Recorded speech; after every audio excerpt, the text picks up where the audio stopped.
Namaste friends, আজকের এই video Annapurna ভান্ডার সংক্রান্ত বিষয়। যদিও এই বিষয়ে কোনো ভিডিও আমার করার কোনো ইচ্ছে আমার বা কোনো পরিকল্পনা ছিল না, কিন্তু চতুর্দিকে যত রকমের মিসপ্রোপাগান্ডা শুনতে পাওয়া যাচ্ছে, তাতে মনে হলো যে এরকম একটা ভিডিও করা যেতেও পারে।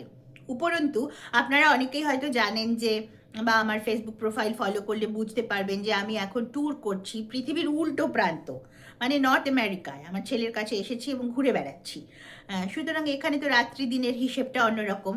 এবং গতকাল রাত 1টার সময় এক বন্ধু কাম বোন, আমার অত্যন্ত প্রিয় বোন, আমাকে রাত্রিবেলা ফোন করে বলে যে দিদি, এখানে অন্নপূর্ণা ভান্ডার নিয়ে এত বেশি মিসপ্রোপাগান্ডা চালাচ্ছে কিছু লোক। কারা চালাচ্ছে সেটাও আমরা জানি। যে এরকম মানে কিভাবে এগুলোকে এত রকমের কথা উঠছে। তো তখন আমি তাকে বলি যে ঠিক আছে, আমি চেষ্টা করব এই নিয়ে একটা ভিডিও করার। তো সেই প্রসঙ্গেই আজকের এই ভিডিও। যদিও যে সমস্ত প্রপাগান্ডাগুলো হচ্ছে সেগুলো খুব একটা, তার মধ্যে সারবত্তা খুব একটা নেই। আসুন আমরা প্রথমেই বুঝে নিই যে এই যে অন্নপূর্ণা ভান্ডার নিয়ে অসুবিধেটা মানুষের কোথায় হচ্ছে। মূলত অসুবিধাটা হচ্ছে যে একটা 12 পাতার ফর্ম ফিল আপ করতে দেওয়া হয়েছে, তাই তো? 12 পাতার ফর্ম ফিল আপ করতে দেওয়া হয়েছে এবং এই ফর্মগুলো লোকেরা কি করে ফিল আপ করবে? গরিব মানুষ, দরিদ্র মহিলারা যারা অন্নপূর্ণা ভান্ডার পাবেন, তারা কি করে ফর্ম ফিল আপ করবেন? তো ফর্ম ফিল আপ তারা করবেন কি করে? সেই কারণেই তো এত রকমের প্রশ্ন। তো এই প্রশ্নটা ওঠারই কিন্তু কোনো কথা ছিল না, কারণ অন্নপূর্ণা ভান্ডারের ফর্ম গত 2 দিন আগে পাবলিক ডোমেইনে আমরা পেয়েছি। আমার কাছে অন্নপূর্ণা ভান্ডারের ফর্মের অ্যাপ্লিকেশন, আবেদন করার যে ফর্ম, তার ইংরেজি এবং বাংলা দুটো ভার্সনই আমার কাছে আছে। কিন্তু এই ফর্ম আসার অনেক আগেই আমরা কিন্তু জানতে পেরেছিলাম, সরকারের তরফ থেকেই এই ঘোষণা ছিল এবং সমস্ত নিউজ পোর্টালগুলো এটা রিপোর্ট করেছিল যে অন্নপূর্ণা ভান্ডারের আবেদনপত্রের ফর্ম ফিল আপ করবার জন্য মানুষকে সাহায্য করবেন বিধায়করা নিজেই।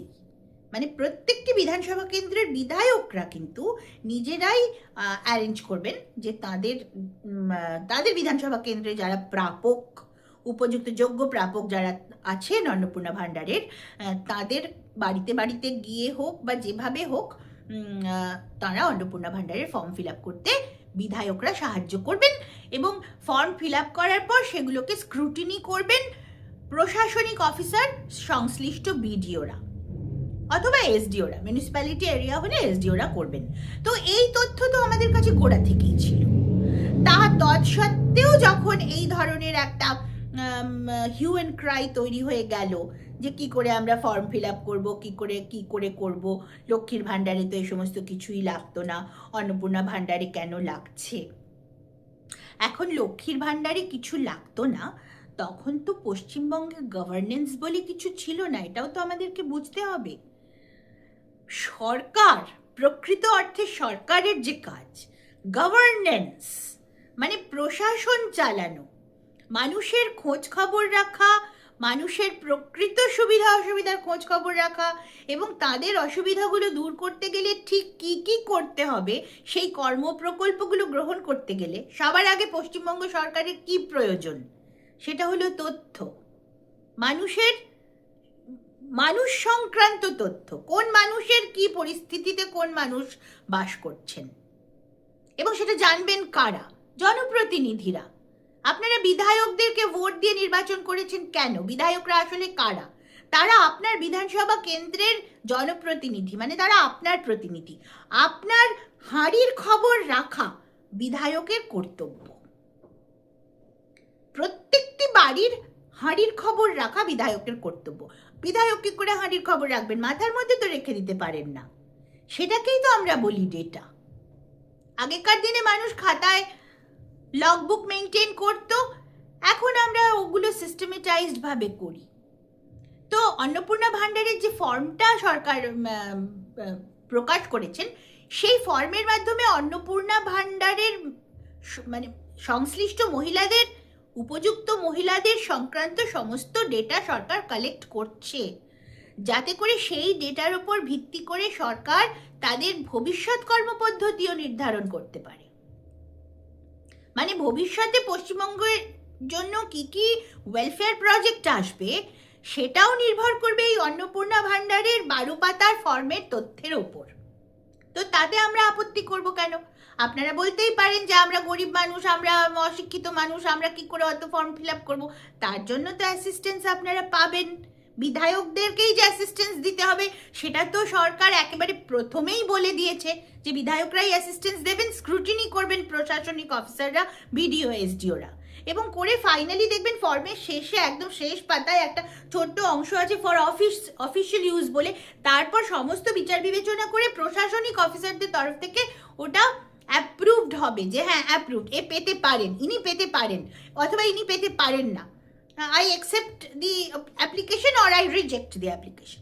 এরকম তো এটা তো করতেই হবে। সুতরাং আপনারা নিজেদের হাতে ফিল আপ করবেন, এই অ্যান্টিসিপেশন নিয়ে সরকার ফর্ম ছাপাননি। এইবার আমার আর একটা দ্বিতীয় প্রশ্নে চলে আসি, কেন আপনারা ফর্ম ফিল আপ করতে পারবেন না? কোনো এককালে আমাদের হাতে আমরা মোবাইল ফোন বলে কোনো জিনিস হতে পারে বলে আমরা ভাবতাম কি? ভাবতামই না।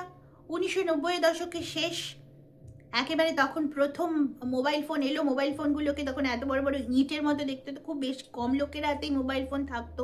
মাসিক বিল আসতো 10-15 হাজার টাকা। তারপর আস্তে আস্তে মোবাইল ফোন সকলের হাতে হাতে চলে গেল। একেবারে সমস্ত সবজি বিক্রেতা সমস্ত এখন সকলের হাতে মোবাইল ফোন আছে। কিন্তু যাদের হাতে এখন মোবাইল ফোন আছে তারা তখন বলতেন ওসব কি আর আমরা পারবো, ও দিয়ে আমাদের কি হবে, আমরা তো চালাতেই পারবো না, লেখাপড়াই শিখিনি। তা সত্ত্বেও আজকাল সকলে মোবাইল ফোন চালাতে পারেন। যারা কোনোদিন লেখাপড়া শেখেননি তারাও মোবাইল ফোন আজকাল ব্যবহার করছেন। তাদের মধ্যেও একদল আছে এখনো কোয়ার্টি প্যাডের ওই মোবাইল ফোন, মানে টিপটিপি মোবাইল ফোনগুলো, ছোট মোবাইল ফোনগুলোই ব্যবহার করছেন, যার দ্বারা শোনা এবং বলা ছাড়া আর তেমন কোনো কাজ হয় না, আর মেসেজ করা ছাড়া তেমন কোনো কাজ হয় না। তারা স্মার্টফোন কিনতে এখনো ভয় পান।